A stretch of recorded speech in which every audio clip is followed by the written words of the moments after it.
Hello and welcome to another edition of AZ Sportsbox Weekly. My name is Jude Binkley. I'm joined by Olivia Eisenhauer making her debut here at the desk. Olivia, how are you doing? I'm doing pretty well. How are you? I'm doing great, and part of that is because Thursday marked a new era for the Arizona Coyotes with their new general manager, Bill Armstrong, after taking the team to the playoffs for the first time in 8 years. Now, fans returned to Gila River Arena for the first time in 10 months as the Coyotes returned to the ice to face off against the San Jose Sharks. Let's take it to the highlights. A new season means plenty of new opportunities for the Coyotes, but they would find themselves down a man in the first with a shot, goes off, the rebound by Tomas Hertl, who's able to put it past Darcy Kemper for the first goal of the game on the power play. Now, just a few minutes later, Sharks coming down the ice, and a shot will go wide as they fight for possession from the side of the net. Both teams muscling for it. The Sharks will come out with it as they're able to get it away in front of the net. The backhander goes off, and Tomas Hertl's there for the shot, his second goal of the game off of another rebound. The Sharks go up 2-0 early. And now we'll take it to the second period where Arizona will have the opportunity to go up as they get across mid-ice, across the blue line. Triangle in the back as Dvorak will get the pass off to Garland, who will take the shot with the wrister and scores for the first goal of the year for Arizona and first of many, with some help from traffic in front of the net to cut the deficit in half. That'd be the lone goal of the second as we take it to the third, where Nick Krause has the puck against the glass deep in Sharks territory, and it'll get away from him as Evander Kane, with a bit of a breakaway, he'll be able to get out in front of Jacob Chickert, finds himself face to face with Kemper, and the goal. Less than 4 minutes left, down by 2. The Coyotes need to work some magic as Garland, working right in front of the net, isn't able to get it, but he spins around, finds Clayton Keller, who puts it in the back of the net, brings the game to a 1-goal deficit. Final seconds of the game ticking down. The Coyotes need to work some magic here as they've pulled Kemper, and they're looking for an opportunity. Nick Schmaltz will have an opportunity, tries a shot, but the rebound and goal by Phil Kessel with 3.2 seconds left, assisted by Keller and Golgoski, and we're going to overtime. Some last-second heroics as the Coyotes claw back from down 2. 3-on-3 overtime. A stolen puck with 2 Coyotes all alone across the ice. A 2-on-0 chance here, but Derek Brassard is robbed by Martin Jones in front of the net, and that will send it to the shootout. In the shootout, up first is Nick Schmaltz, high-stepping, front-hand backhand, and gets a shot top shelf off for a goal to start it off. The Sharks would score on Kemper, and up next is Connor Garland, who hits the post, isn't able to make it. Logan Couture, the Sharks' second shooter, as he gets it past Kemper to put San Jose up. That'll bring it to Clayton Keller, do or die, coming in on Martin Jones, and he will get stuffed to end the game. The Sharks win it in the shootout, but the Coyotes do steal a point with some gritty play to open the season. They'll play the Sharks again on Saturday as part of the new NHL baseball-style scheduling. The Rockets have traded former MVP James Harden to the Brooklyn Nets in a massive 4-team deal as of Wednesday, according to ESPN's Adrian Wojnarowski and Ramona Shelbourne. Several others also report that the Rockets will receive Brooklyn's unprotected first-round picks in 2022, 2024, and 2026 in the deal. They also have rights to swap first-round picks with the Nets in 2021, 2023, 2025, and 2027. As a part of this deal, the Rockets also receive Pacers guard Victor Oladipo, Cavaliers guard Dante Exum, and Nets forward Rodnius Kurucs. The third team involved, the Indiana Pacers, are receiving Karis LeVert and a second-round pick. And lastly, center Jarrett Allen and forward Taurean Prince are headed to Cleveland. In addition to the Beard, the Cavs will be sending a 2024 second-round draft pick to Brooklyn. This all unfolded after Harden reportedly requested a trade in November and showed the world that after the 117-100 loss to the Lakers on Tuesday night, saying, this situation is crazy. It's something that I don't think can be fixed. So, although the Harden era has ended in Houston and not in the prettiest of fashions, he will still be remembered as one of the best to do it in franchise history. With the 2017-2018 MVP title, helping the Rockets reach the playoffs in each of the 8 seasons and barely missing the title in 2018 by 1 game. The Nets will be receiving a 7-time All-NBA honoree and a 3-time scoring champion to join Kyrie Irving and Kevin Durant.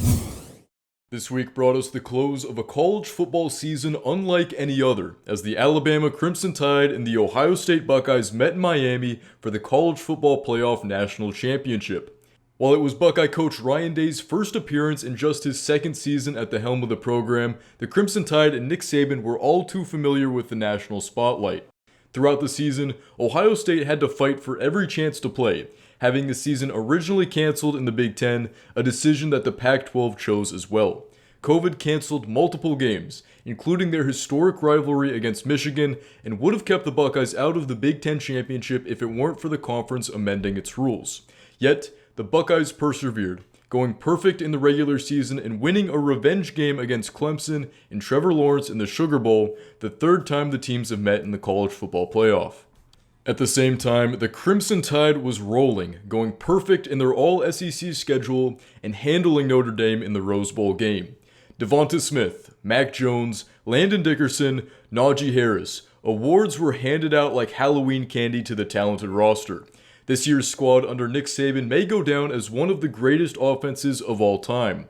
Alabama had no problem capping off the season with a 52-24 win over the Buckeyes in the championship game, giving Nick Saban his 6th ring in 12 years, and solidifying the Alabama Crimson Tide as arguably the greatest extended dynasty in college football history.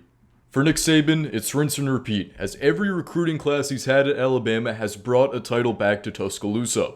Mac Jones and Justin Fields will be off to the pros next season, but Saban and many others will stay and keep the historic dynasty alive. Thanks to a partnership with the NFL to get more younger fans interested in the sport, Nickelodeon had the opportunity to broadcast the wildcard game between the Saints and the Bears with SpongeBob SquarePants, Googly Eyes, and of course, Slime. Here's Jose Solis with more. Enhancements in graphics, along with new unique camera angles and exclusive broadcasts, have turned select NFL football games into a more immersive experience. Viewers can see the standard broadcast or switch to a different screen for a sideline view or even an entirely different commentary team. As seen on January 10th, ESPN brought out all the stops for its coverage of the Baltimore-Tennessee wildcard game. Viewers on the ESPN app could not only watch the game as it was, but had the option of a player's film room on ESPN2 for a more thorough breakdown of every play. Those with an ESPN Plus subscription could see the NFL Live Crew stream, where viewers could track betting odds as well as the winning percentage of both teams in real time. ESPN also featured a watch party on Freeform for younger audiences with a rotating mix of celebrity guests chiming in along with a halftime performance from DJ Khaled for good measure. But perhaps the biggest venture into alternate ways to watch playoff football came from the same network that gave children Pineapples Under the Sea, airbending, and of course, lots of slime. To the end zone. New Orleans is on the board first. There we go with the slime cannons. Hey, that is epic. CBS simulcasted its Chicago-New Orleans wildcard matchup with Nickelodeon in a venture to get kids into arguably the most popular sport in America.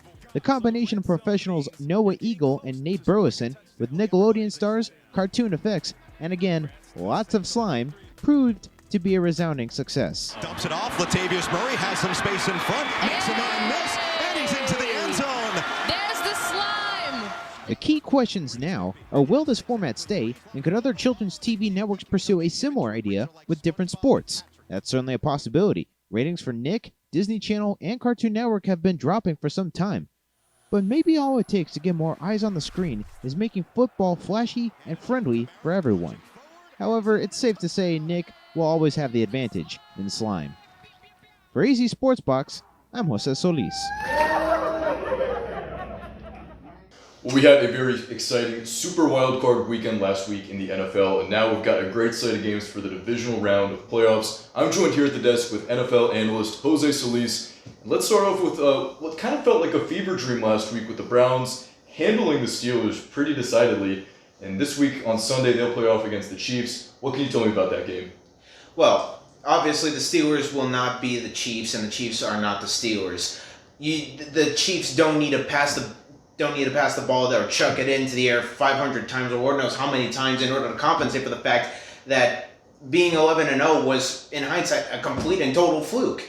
The Steelers' run game was terrible this entire season, and the Browns were able to pounce on the Steelers from the get-go, take advantage of their mistakes, and use their own run game, which was the top 3 in the regular season during the league, and score and be able to have Baker Mayfield control the time and be able to pass it off freely and frequently with ease, without any mistakes, unlike Big Ben. Now, the Chiefs, they don't make many mistakes for the Browns defense to try and pounce on. If there are any cracks, obviously the Browns will try to go there, but the secondary is suspect this entire season, and the Chiefs know how to get the ball through the air and into the hands of Travis Kelce, Tyreek Hill, Mecole Hardman, Byron Pringle. You could go on and on. Sammy Watkins won't be available, but I do not think that will be a huge factor and will not be a hindrance to the Chiefs as they win at home.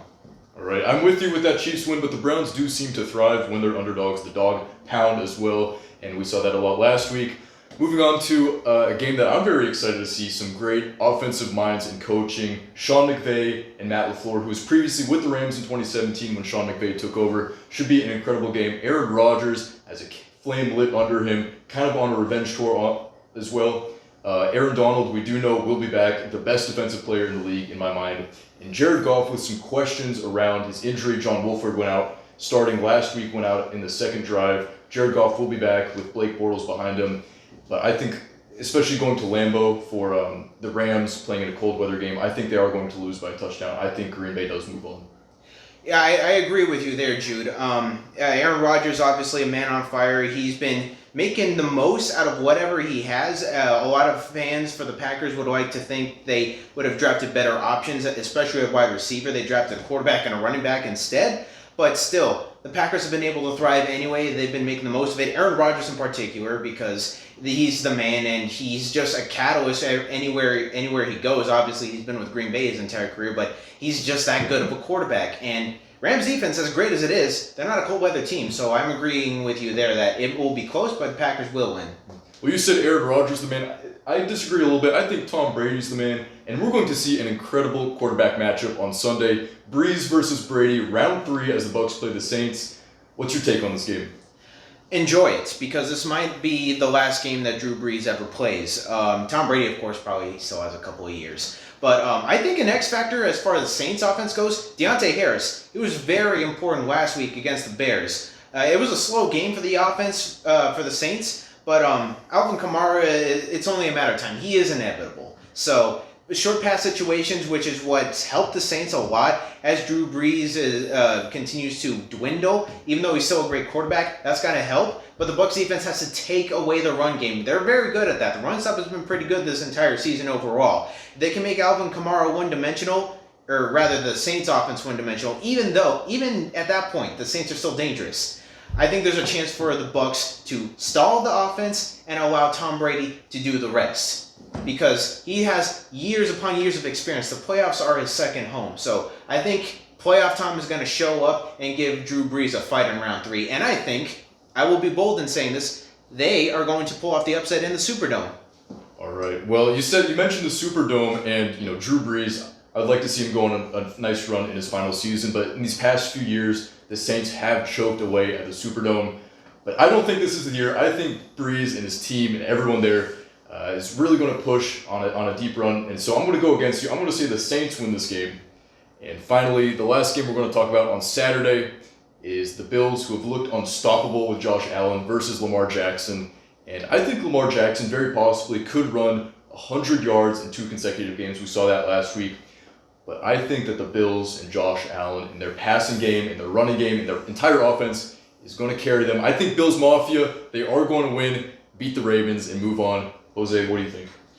You know what? I agree with you there. Lamar Jackson, as great as he is, and to be fair, they have a lot of momentum going into this as well, because beating the Titans last week in Nashville was not only a statistical victory on paper, but it was a moral victory for them as well. There's been a lot of bad blood between these two in the last 2 contests. Now, going into Buffalo, it's hard to slow down the Bills at this point, especially with how big of a meteoric rise that they've had over these past couple of years. Like you said, Josh Allen is tremendous. Stephon Diggs just made that offense a hell of a lot better. And the defense knows how to slow down offenses as well. They've got a couple of Pro Bowlers on their side, including Tre'Davious White. He's a good corner. But I think the offense with Stephon Diggs, Josh Allen, they're going to give Baltimore fits. And I also think Singletary, their running back, Devin Singletary, he's an underrated guy. Put him in. I think the Bills will handle the rest, and Baltimore is going to be going to the locker room after this game. All right, well, should be a great schedule this weekend. I can't wait to watch it. Thank you, Jose, our NFL analyst, for joining us at the desk. We had an action-packed week here in the Valley of the Sun with the Suns and Coyotes ramping up their seasons. It's time for my favorite segment. I don't know about you, Olivia, but it's time for Top Plays. At your number 3, Baltimore taking on Tennessee, and Lamar Jackson looking anywhere for someone open and decides to carry it out himself. He sneaks past and carries it all the way to the end zone. This, as well as a couple other scores, would help lead the Ravens past the Titans 20-13, and they will be taking on the Buffalo Bills this weekend. And coming in at number 2, second period of the Coyotes season opener, Christian Dvorak with the puck. He gets a pass off to Connor Garland. A lot of traffic in front of the net, and he scores his first of hopefully many to come this season as Arizona cuts the Sharks' lead in half, and they'd go on to claw back and tie the game, but lose it in the shootout. And with your top play this week, Josh Allen, fake, and who else would he find downfield other than Stephon Diggs? This would help them narrowly beat out the Colts, and they will play the Ravens this weekend. Well, I don't know about you, Jude, but I'm excited to watch some football this weekend. And even without the Cardinals, the playoffs are always exciting, some great games to watch. For Jude Binkley, I'm Olivia Eisenhauer. Have a great weekend ahead, and we'll see you next week on AZ Sports Box.